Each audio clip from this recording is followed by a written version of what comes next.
నమస్తే, welcome to Suman TV. నేను పద్మిని. ప్రస్తుతంతో పాటు అడ్వకేట్ నాగేశ్వరరావు గారు ఉన్నారు. మాట్లాడదాం. సార్ నమస్తే సార్. ఇప్పుడు టాక్ ఆఫ్ ది టౌన్ అండి, నందూస్ వరల్డ్ అనే యూట్యూబర్ నందు, ఆవిడ చేసినటువంటి ఆవిడ కానీ హస్బెండ్ కానీ కలిసి చేసినటువంటి అది స్కామా, మరి నిజంగానే స్కామ్ చేశారా అనేది చాలా ప్రశ్నార్థకంగానే ఉంది. కొన్ని కోట్లనే చెప్తున్నారు. మరి అక్కడ జాబ్ ఇప్పిస్తాము అని చెప్పి ఇక్కడ వాళ్ళ దగ్గర లక్షలు, ఒక్కొక్క పర్సన్ దగ్గర 20 lakhs తీసుకున్నారని కూడా చెప్తున్నారు. మీకు ఆఫీస్ లండన్లో కూడా మీకు ఆఫీస్ ఉంది, దుబాయ్లో ఉంది, అమెరికాలో కూడా ఉంది. అయితే లండన్లో మీకు ఉంది కాబట్టి అక్కడున్న లాస్ ప్రకారం ఎట్లా ఉంటుందండి అక్కడ? అంటే ఇక్కడ మరి ఆల్రెడీ డబ్బులు పే చేసేసిన వాళ్ళకి మరి న్యాయం జరుగుతుందా? అసలు దీన్ని స్కామ్ కింద చూడొచ్చా? వాట్ ఈజ్ యువర్ ఒపీనియన్ అండి? ఇప్పుడు జనరల్గా ఏంటంటే ఇప్పుడు అక్కడ స్కామ్ జరిగిందా లేదా అనేది అయితే నాకైతే ఖచ్చితంగా తెలియదు. ఎందుకంటే నేనైనా కూడా సోషల్ మీడియా చూడాలి కాబట్టి, సోషల్ మీడియా నుంచి తెలుసుకున్నదే కాబట్టి. ఇప్పుడు వీళ్ళేమో స్కామ్ జరిగిందని చాలామంది చెప్తారు, వాళ్ళేమో అసలు స్కామే చేయలేదు, మాకు సంబంధం లేదు వాళ్ళు చెప్తారు. కుట్ర చేస్తున్నారు కొంతమంది అని వీళ్ళు చెప్తారు. సో మనకు ఆ యూకే వీసాలకు సంబంధించిన స్కామ్ గురించి మనకు ఖచ్చితంగా తెలియదు కాబట్టి మనం వాళ్ళ గురించి మాట్లాడడం కంటే అసలు యూకేలో ఏం జరుగుతుంది, ఇటువంటి కేసులలో ఏం జరుగుతుంది అనేది మనము జనాలకు పబ్లిక్ అవేర్నెస్ కోసం అనేది మనం చెప్పుదాం. మనం ఫస్ట్ ఏంటంటే ఇప్పుడు లండన్లో ఏంటంటే వీసా రూల్స్ అంటే చాలా కష్టంగా ఉన్నాయి. ఇంతకుముందు ఉన్నంత ఫ్లెక్సిబిలిటీ లేవు. ఓకే, ఎందుకంటే అక్కడ మైగ్రేషన్ పెరిగిపోవడము, తర్వాత ఈ చదువుకోవడానికి పోయిన వాళ్ళు రకరకాల వ్యక్తులు పెరిగిపోయి అక్కడ జనాభా అనేది విపరీతంగా పెరిగిపోవడం ద్వారా అక్కడ గవర్నమెంట్ ఏం చేస్తుంది, ఈ వీసా రూల్స్ని కఠినతరం చేసుకుంటూ వచ్చేస్తుంది, చాలా టఫ్ చేసుకుంటూ వస్తుంది. సో జనరల్గా యూకే పోయే వాళ్ళు ఎక్కువ మంది దేని మీద పోతారంటే ఏంటంటే స్టూడెంట్ వీసా మీదనే వెళ్తారు. ఫస్ట్ స్టూడెంట్ వీసా వెళ్ళిన తర్వాత లండన్లో ఉన్న రూల్ ఏంటంటే ఖచ్చితంగా ఎంటైర్ ఫీజు కట్టాలి. స్టూడెంట్ వీసా మీద కనుక వెళ్తే కోర్స్ ఫీజు ఎంత ఉందో అంత ఒకటేసారి కాదు, ఇన్స్టాల్మెంట్ అనేది ఖచ్చితంగా కట్టాలి, తప్పించుకోనికి ఉండదు. ఇంతకుముందు లెక్క ఏ వీసా మీద పడితే ఆ వీసా మీద ఏ కాలేజ్ పడితే ఆ కాలేజ్ లేదు. సో ఖచ్చితంగా ఏంటంటే అక్కడ మొత్తం ఫీజు కట్టాలి. తర్వాత నీకు ఏమవుతుంది, చదువు అయిపోయిన తర్వాత మనకు 18 నెలల నుంచి 2 years వరకు మనకు ఒకటి అది సేమ్ ఫీల్డ్లో పని చేసుకునే మనకు వర్క్ పర్మిట్ ఇచ్చే అవకాశం ఉంటుంది ఆ 2 years వరకు. సేమ్ ఫీల్డ్ అంటే నువ్వు చదివిన ఫీల్డ్. ఇప్పుడు ఒకవేళ బీటెక్ చేస్తే కనుక ఇంజనీరింగ్, ఎంబీఏ కనుక చేస్తే ఎంబీఏ ఫైనాన్స్ చేస్తే ఫైనాన్షియల్ రంగము, అట్లా అంటే నువ్వు చదివిన సేమ్ ఫీల్డ్లోనే నువ్వు ఒక 2 years వరకు నీకు లీగల్గా జాబ్ చేసుకునే అవకాశం ఉంటుంది. ఈ 2 years లోపు నువ్వు జాబ్ చేసుకున్న తర్వాత ఒక కంపెనీ నేను హైర్ చేసుకుంటే కనుక, ఓకే, అక్కడ అంటే యూకేలో పెట్టిన కంపెనీ కనుక హైర్ చేసుకుంటే కనుక అప్పుడు వాళ్ళకి జాబ్ ఆఫర్ ఇస్తే వీళ్ళు మిగతాది అది జాబ్కు మారుతుంది వీసా. ఓకే, వర్క్ పర్మిట్ మారిపోయి వాళ్ళు అక్కడ నుంచి అక్కడ నివసించే అవకాశం ఉంటుంది. సో అందరు ఎదుర్కొనే ప్రాసెస్ ఏంది, లండన్ వీసా నీకు యూకే వీసా అనేది 99% సక్సెస్ రేట్ ఉంటుంది. 99% సక్సెస్ రేట్ ఉంటుంది. ఒక 1% 2% మనం రకరకాల కారణాల్లో చెప్పలేము, కానీ 99% సక్సెస్ రేట్ ఉంటుంది. సో అందరూ ఇమీడియట్లీ యూకేకి వేసుకుంటారు. First point. స్టడీస్ అయిపోయిన తర్వాత మళ్ళీ ఆ 2 years అయిపోయిన తర్వాత చాలా మందికి జాబులు లేవు. అక్కడ చాలా మందికి జాబులు లేవు. తిరిగి వచ్చేయాలి కదా, తప్పకుండా తిరిగి రావాలి. ఈ తిరిగి రావాలంటే ఎట్లయితుంది, ఇప్పుడు మనకు భారతదేశంలో ప్రాబ్లం ఏంటంటే మా వాడు లండన్ పోయిండు, లండన్లో చదువుతున్నాడు, లండన్లో పని చేస్తున్నాడు, ఇంటికాడ ఈ డప్పు కొట్టిన వాళ్ళంతా వీళ్ళు ఏం చేస్తారు, అక్కడ బిల్డప్ ఇస్తాడు, తిరిగి రావడం మళ్ళీ నామోషి కనుక ఏం చేయాలా. ఈ మధ్యలో ఏంటంటే కంపెనీలు ఇప్పుడు జాబులు ఇస్తాను లేవు. లండన్లో కంపెనీలో చాలా రిసెషన్ ఉంది, జాబులు ఇస్తాను లేవు. ఈ వీసాలు కూడా హై ఎండ్ సాలరీస్ పెట్టిండు. మినిమం 60,000 pounds కనుక ఉంటేనే జాబ్ ఇవ్వాలని ఉంటుంది. తర్వాత ఏంది, కంపెనీ వాడు ఏంటంటే ఇప్పుడు వాడు పెట్టాలనుకో, సపోజ్ జాబు వాడు పెట్టాలంటే గవర్నమెంట్కి చాలా పైసలు కట్టాలి. సో వాడు పైసలు కట్టి ఆ వీసా వాళ్ళని చేంజ్ చేసుకొని ఇదంతా నాకు తలకాయ నొప్పి ఎందుకు అని చెప్పేసి వాడు లండన్లో సెటిల్ అయిన వాళ్ళనే తీసుకుంటాడు. ఏది పిఆర్ ఉన్న వాళ్ళనో పాస్పోర్ట్ ఉన్న తీసుకుంటాడు తప్ప ఈ స్టూడెంట్ వీసా కన్వర్ట్ కావడం చాలా కష్టం. అన్లెస్ అంటే వాళ్ళకి నిజంగా షార్టేజ్ ఉంటుంది తప్ప తీసుకోరు. సో ఈ చదువు 2 సంవత్సరాలు అయిపోతుంది, వర్క్ పర్మిట్ 2 సంవత్సరాలు అయిపోతుంది. తర్వాత ఇక ఏం చేయాలి, కంపెనీలు లేవు. ఏం చేయాలంటే దొంగ కంపెనీలు ఉంటాయి. కొంతమంది ఈ వీసాలు ఈ దొంగ కంపెనీలు అక్కడ మనం సిఓఎస్ అంటాం. సిఓఎస్ అంటే ఏంటంటే సర్టిఫికేట్ ఆఫ్ స్పాన్సర్షిప్. అంటే ఏదైనా ఒక కంపెనీ ఉంటే ఆ నచ్చిన వ్యక్తికి అరే నా దగ్గర జాబ్ ఉంది నువ్వు రా అని చెప్పేసి సిఓఎస్ రిలీజ్ చేస్తాడు. అంటే సర్టిఫికేట్ ఆఫ్ స్పాన్సర్షిప్ అంటారు. అది రిలీజ్ చేస్తే జాబ్ వస్తుంది. సో ఈ సిఓఎస్ని ఇప్పుడు వానికి దగ్గర చదువు అయిపోతుంది, 2 సంవత్సరాల వర్క్ పర్మిట్ కూడా అయిపోయిన తర్వాత ఇక వాని దగ్గర 2 ఆప్షన్లు ఉంటాయి. ఖచ్చితంగా జాబ్ కొట్టాల్సిందే లేదా ఇంటికి పోవాల్సిందే. సో ఈ జాబు కొట్టకుండా ఇంటికి పోకుండా ఏంటంటే ఈ డమ్మీ కంపెనీలు ఏవైతే ఉంటాయో కొన్ని కంపెనీలు పెడతారు అక్కడ సిఓఎస్ అని కంపెనీలు పెట్టి గవర్నమెంట్ నుంచి పర్మిషన్ తీసుకుంటారు సిఓఎస్ అని. తెచ్చుకొని దాని మీద జాబులు ఇస్తుంటారు ఇంకా. సో ఆ కంపెనీలు పెట్టి వీళ్ళకి జాబులు ఇచ్చినందుకు మినిమం 20 లక్షల నుంచి 30 లక్షలు 40 లక్షల రూపాయలు వసూలు చేస్తున్నారు.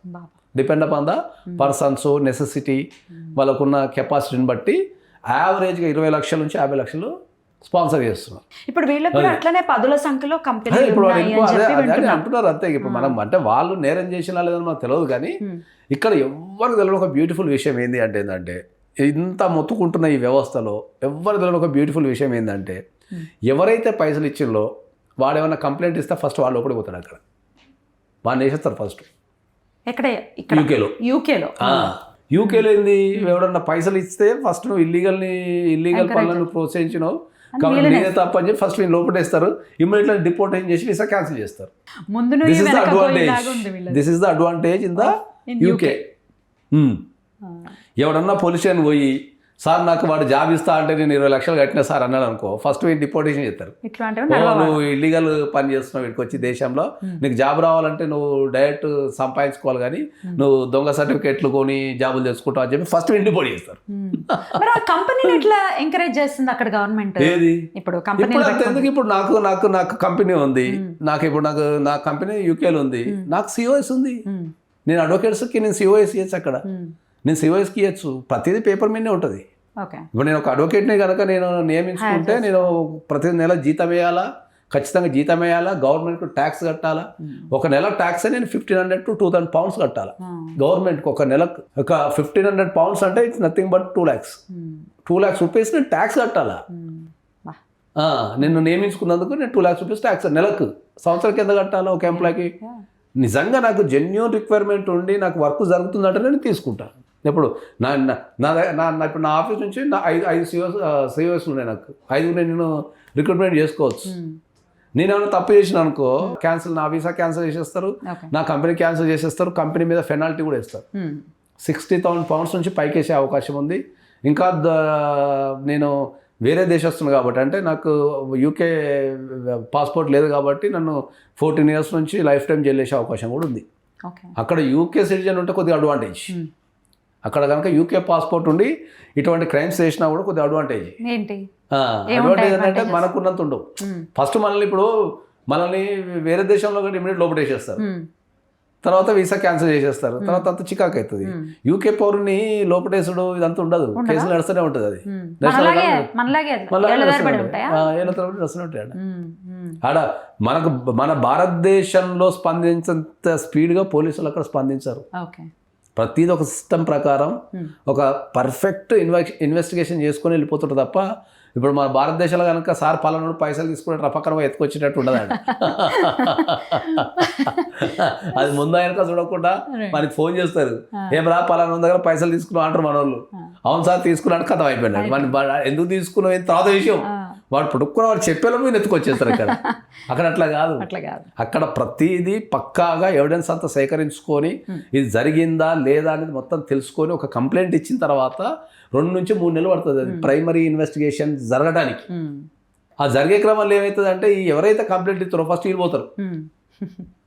ఒకవేళ వాడు ఇల్లీగల్గా ఇప్పుడు నువ్వు ఇల్లీగల్గా మనీ కట్టిన అర్థం నువ్వు ప్రోత్సహించే కదా, నువ్వే ఈ దేశానికి పెడ ఫస్ట్ వెళ్ళిపోతారు. వీడు కంప్లైంట్ ఇచ్చేది చేశారు. ఇంకా అయితే మరి వీళ్ళు ఇంతమంది మాట్లాడుకుంటున్నారు కదా, కంప్లైంట్ ఇచ్చిన వాడు లోపలికి పోతాడు విషయం, లేకపోతే వీసా క్యాన్సిల్ అయితే విషయం ఎవరికి తెలియదు. మీరు చెప్పేంత వరకు తెలియదు ఎవరికి. సో ఇప్పుడు వాళ్ళు చేసేది కూడా ఏం లేదు. అయితే అదే అంటున్నా నేను. ఇప్పుడు దానికి ఇప్పుడు నేనేం చెప్తా అంటే ఏంటంటే, ఇప్పుడు జాబులు ఇస్తే పైసలు ఇస్తే జాబులు పెడతా అనే ఒక విషయం మీద ఒక యూకేలో ఒక సంఘటన జరిగింది. ఇంత రాద్ధాంతం చేస్తున్నారు కదా.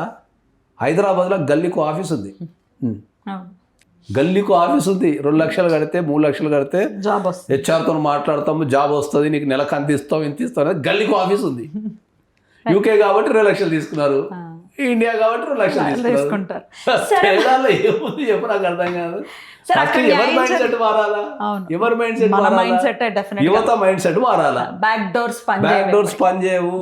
మన టాలెంట్ మన క్రియేటివిటీనే మనల్ని కాపాడుతుంది.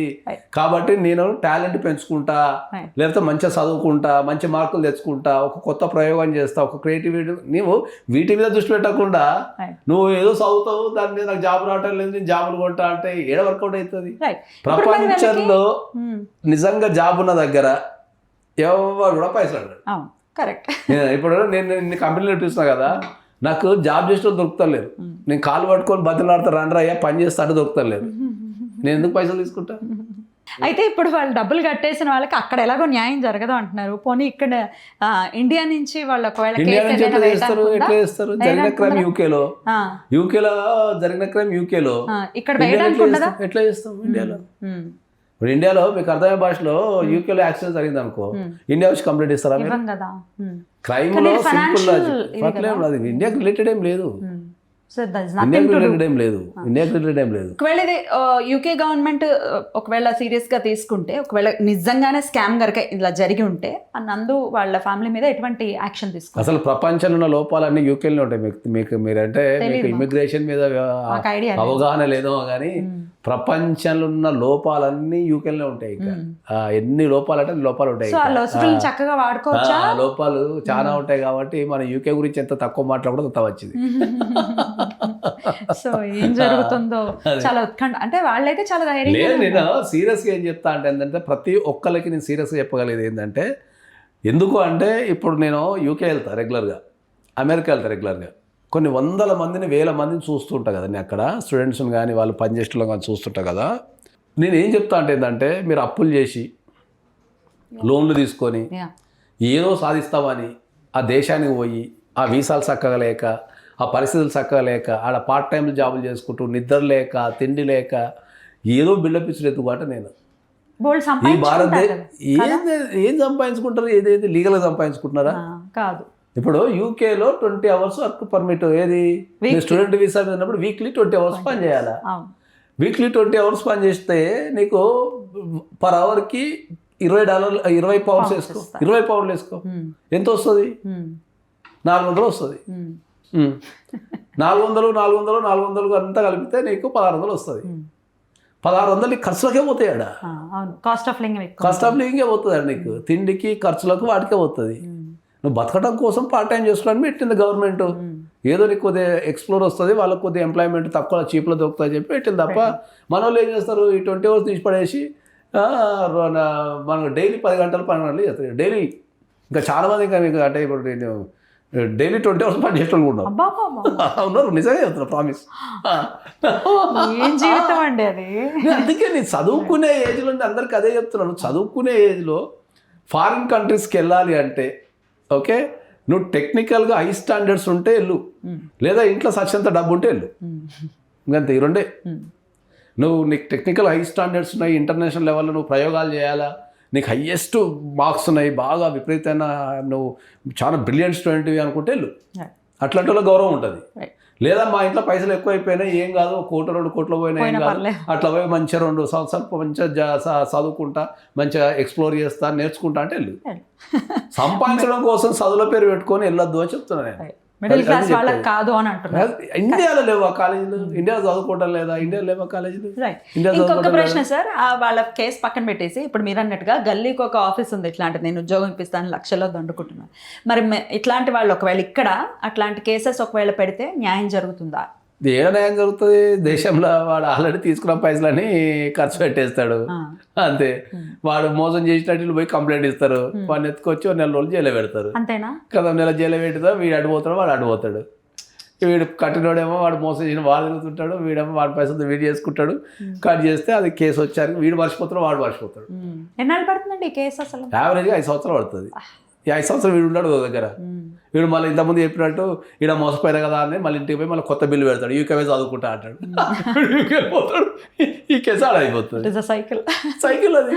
లేదా వీడికి కుట్టిదో గుడ్డిదో ఏదో జాబ్ వస్తుంది, ఆ జాబ్లో పడిపోతాడు, ఆ జాబ్ రాగానే పెళ్లి చేస్తాడు, కేసు ఉంటే ఎవరు తిరుగుతాడు? వదిలేస్తారు. కేసు పెట్టేటప్పుడు ఉన్న ఆవేశము నడిపేటప్పుడు ఉండదు మనిషి. కరెక్ట్. పెట్టిన తర్వాత నడపలేరు చాలా మంది. Exactly, right sir. మొత్తానికైతే చాలా హల్చల్ చేస్తుంది ఈ అంశము నందూస్ వాళ్ళకి సంబంధించి. చూద్దాం ఇంకా ఎటువంటి టర్న్స్ తీసుకుంటుందో, అసలు నిజంగానే ఒకవేళ బాధితులకి న్యాయం జరుగుతుందో లేదో. Let's hope for the best. Thank you sir.